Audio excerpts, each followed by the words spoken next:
Better luck next time. All right, so have you heard the latest?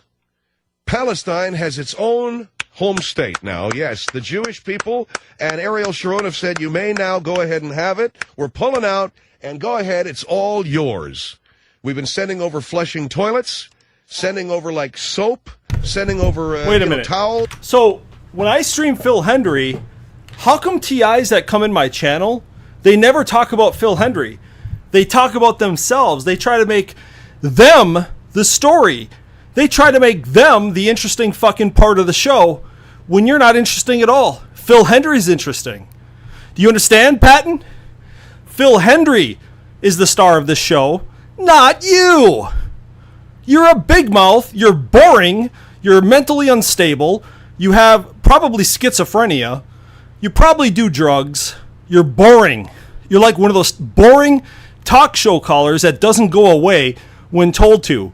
You want to look at me. I'm interesting. I'm targeted Patton. Who cares? Talk about the funny show, the guy with talent named Phil Hendry who's talking.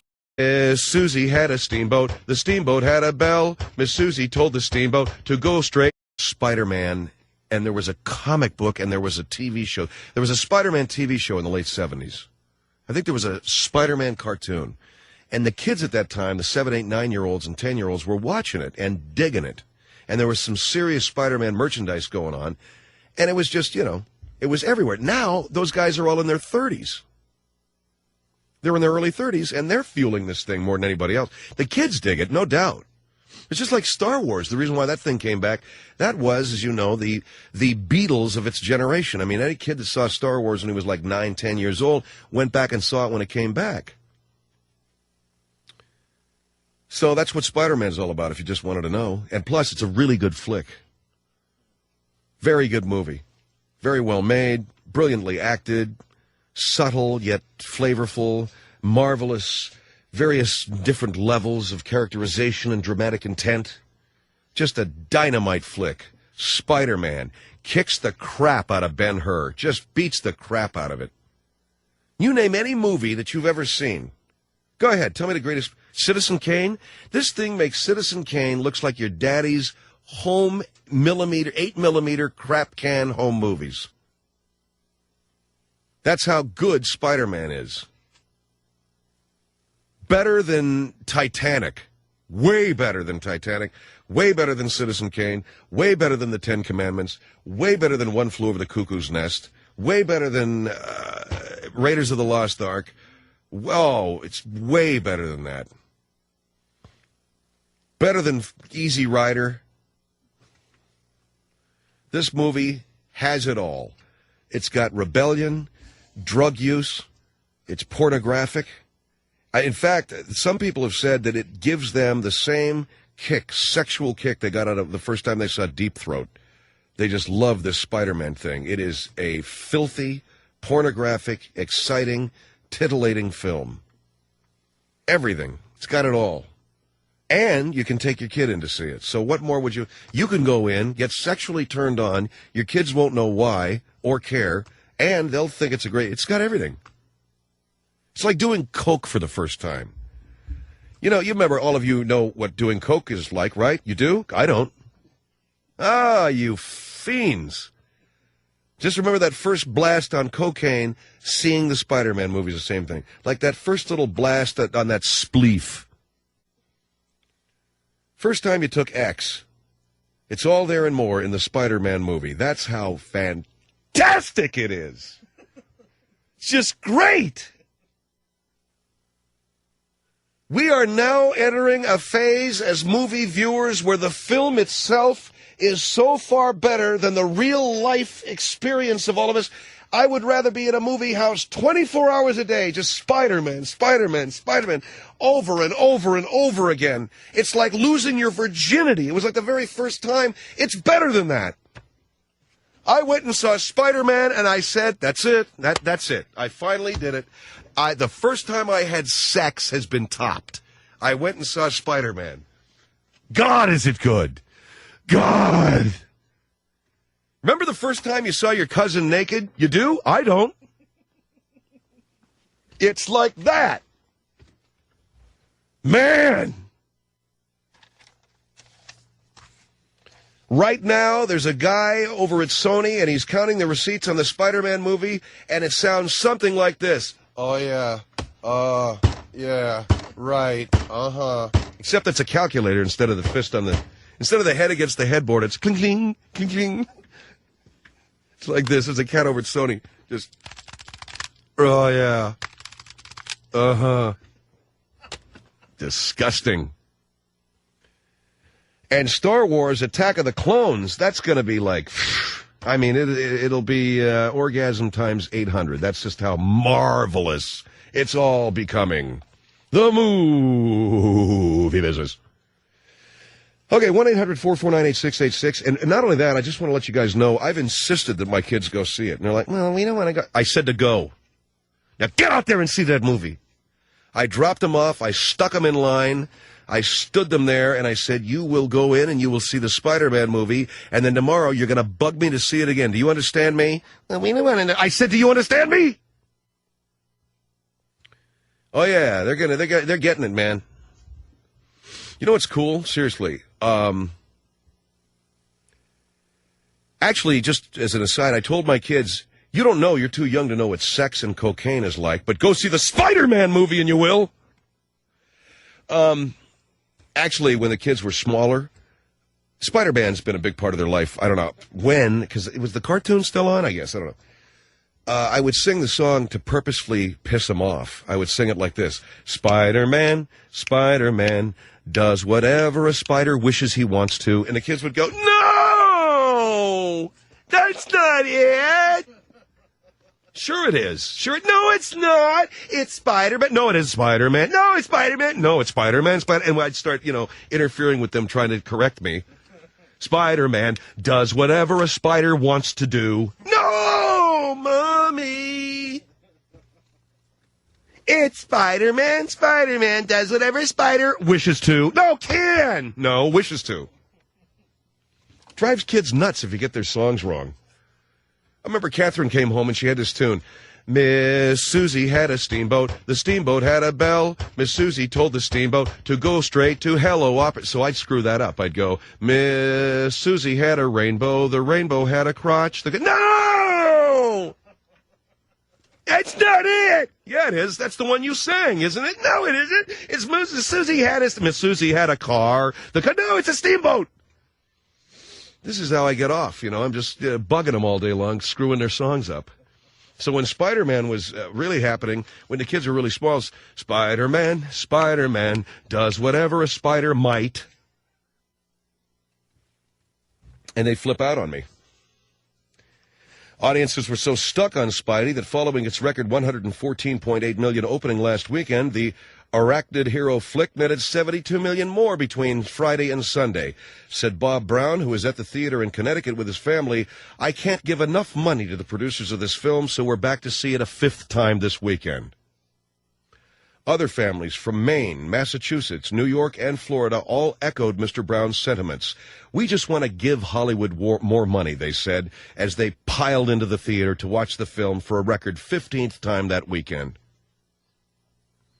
Having seen so many movies where Hollywood stars and producers live in big houses and drive beautiful cars, people can't wait to pour even more money into their bank accounts by going back to see Spider-Man for the 168th viewing in 16 days.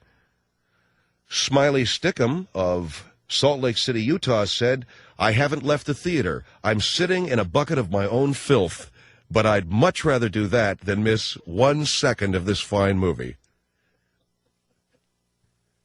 Sitting in a pile of his own filth, Mr. Stickum also said, this and Clint Eastwood's Unforgiven are my two favorite movies.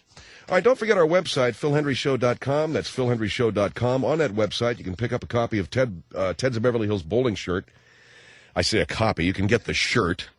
The Ted's of Beverly Hills Bowling shirt is a beautiful shirt. It's polyester. It's rayon. It's blue and black, and it's cool looking. And it's got the Ted's of Beverly Hills insignia on the back and the Ted's of Beverly Hills insignia over the left breast. And it's the bowling shirt, which is happening for a lot of you guys, especially you fat guys. Now you got a shirt you don't have to tuck in. You got it. Get yourself a copy of that beautiful shirt, and now you fat slobs with that extra, extra large, you don't have to tuck it in, and it looks hip. The Ted's of Beverly Hills bowling shirt is available on our website. Just go to philhendryshow.com and pick it up, man. And while you're there, get that backstage pass that'll give you all the audio archives, the listen live, the 30-day archive, everything that you would want with a backstage pass. Check out our wall of female listeners, too, and look at the only 15 women that listen to our show. It's all there on the Phil Hendrie Show website, philhendryshow.com. That's PHILHENDRIE show.com. All right, our number is 1-800-449-8686, 1-800-449-8686. Josh, go ahead. Hey, what's up? How are you? Good. What do you want? What's going on? What do you want? Nothing. Well, then bug off and don't bother me, all right?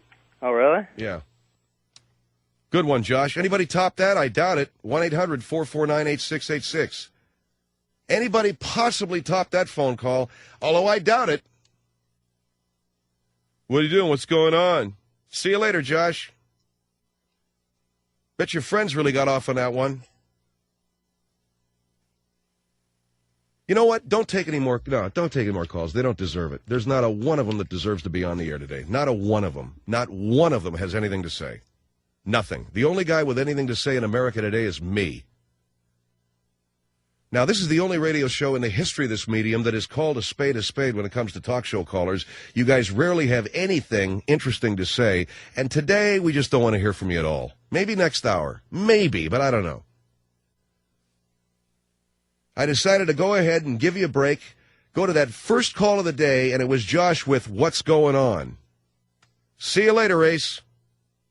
Better luck next time. All right, so have you heard the latest? Palestine has its own home state now. Yes, the Jewish people and Ariel Sharon have said you may now go ahead and have it. We're pulling out, and go ahead, it's all yours. We've been sending over flushing toilets, sending over, like, soap, sending over Wait a minute. towel. So, when I stream Phil Hendrie, how come TIs that come in my channel, they never talk about Phil Hendrie? They talk about themselves. They try to make them the story. They try to make them the interesting fucking part of the show when you're not interesting at all. Phil Hendrie's interesting. Do you understand, Patton? Phil Hendrie is the star of this show, not you. You're a big mouth. You're boring. You're mentally unstable. You have probably schizophrenia. You probably do drugs. You're boring. You're like one of those boring talk show callers that doesn't go away when told to. You want to look at me. I'm interesting. I'm targeted Patton. Who cares? Talk about the funny show, the guy with talent named Phil Hendrie who's talking right now. Yeah. The actual interesting one. Not you. TIs do that all the time. They come here and talk about themselves. I never do that. When I go to somebody else's channel, I say, hey, I want to talk to you. I don't say, hey, oh, by the way, I went to the store and I had some bananas and everything. I don't talk about myself when I go to other people's channels. You're trying to take the spotlight, dude, from somebody who's actually talented, Phil Hendrie. You're not here to listen to Phil Hendrie. You're here to talk about yourself. You're a very usurious person. That's why nobody likes you, dude. You're usurious. You use people for your benefits. You got no skill like other TIs, no talent. You got everything wrong about me so far. You say I was this and I'm that over the fucking last year or something. Nothing but insults. Said I worked all these different fucking places and just everything wrong. I didn't even keep track of everything you said wrong, dude. I should have. No, you can get in voice chat and talk to me is what you can do. And you can link the video, and I'll give you my live analysis. I'm not going to make a video for you, dude. I don't do that. Haven't you noticed that I'm not a puppet, and you're not a puppet master? TIs are not my puppet master. That I work independent here. I'm on my own. I'm an introvert teetering on misanthrope. I don't try to look at me, I'm the guy, I'm interesting.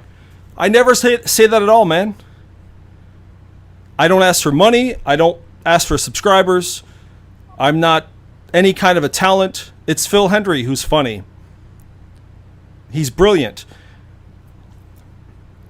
If I were to toot my own horn, I would say that I spent my own hard-earned money on something on eBay that I uploaded for free to archive.org for everybody. I haven't made a video about it yet, but I already did it. It's up. You can go download what I paid for.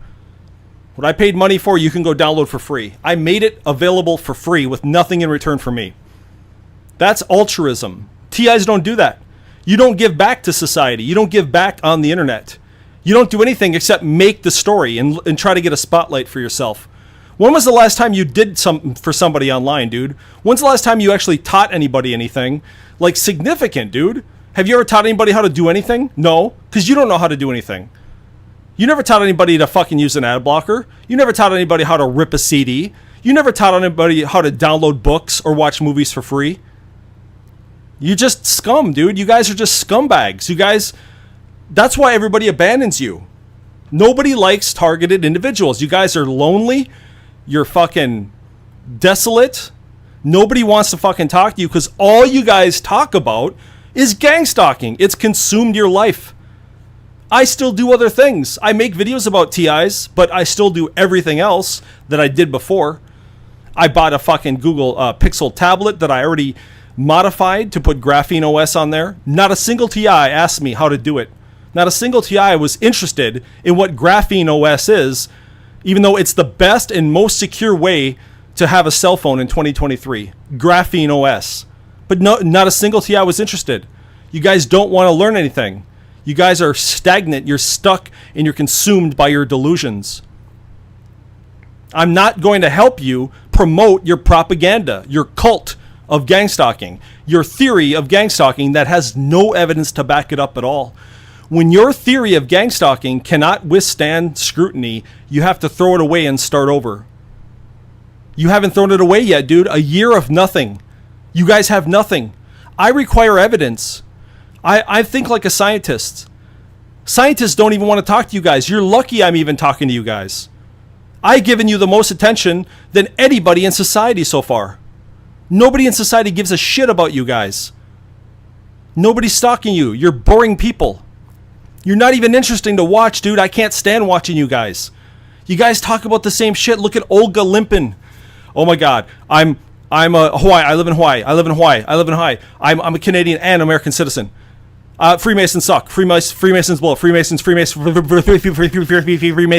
Yeah, we get it already. Talk about something awesome, lady. Talk about something awesome for once. God, that would be fucking refreshing. But you can't do it because you're consumed by your delusions. You got schizophrenia, dude. If you don't have schizophrenia, get a brain scan and show it to us. Put it on the internet. Let me see that brain scan, dude. You know what? I'll see the schizophrenia with my own eyeballs. That would be proof. A real fucking brain scan. I will see your schizophrenia. It's visible in a brain scan because it literally eats your brain. You lose gray matter from schizophrenia much more rapidly than a regular person. You don't have evidence, dude. Who cares who the hell I am? I'm not the one you have to convince. You have to convince all of society. You can't convince anybody. You got nothing.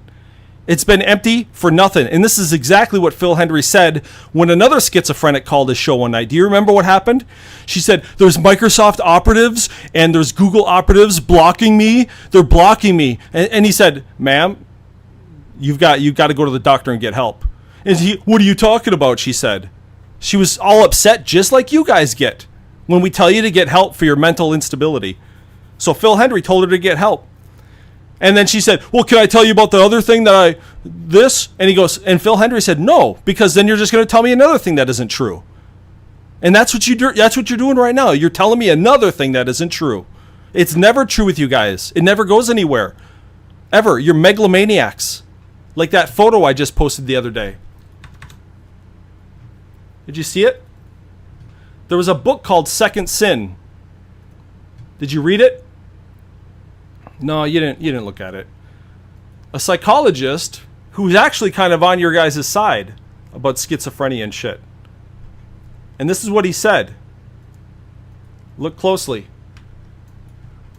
What we call schizophrenia is often the result of a certain kind of the childhood development with respect to rule following. Normally, the child learns his basic repertoire of rules through loving submission to adult authority. Language, patterns of dress, and a great deal of everyday conduct are learned in this way. If the adult is uncaring or is not respected by the child, we witness the development of the coercive megalomania so typical of the behavior of the person later diagnosed as schizophrenic. This usually starts in the early teens. Not having a rule maker he can respect, the young person becomes his own lawgiver. He acts and feels as if there were nothing he could not do, especially if he tried hard enough, and nothing he should not be allowed to do. And he comes to believe that if he cannot do something, it must not be worth doing. Such a person then tries to live not by the rule that anything worth doing is worth doing well, but by the maxim that only those things are worth doing that he already knows how to do well. And since he does not know how to do anything well, he alternately pretends and claims mastery of arts, crafts, and knowledge he does not possess, and scornfully rejects the value of all practical endeavors. In short, some schizophrenia is a type of arrogance and immodesty. Sounds exactly like TI behavior, dude. I said the same thing before I even came across this psychologist. Arrogance and immodesty. Megalomania, dude. That's what you got. So, you know where Jitsi is. I'm here. I'm home now. You're not clicking it. See you later, Patton. Don't come back to my channel unless you're willing to get in voice.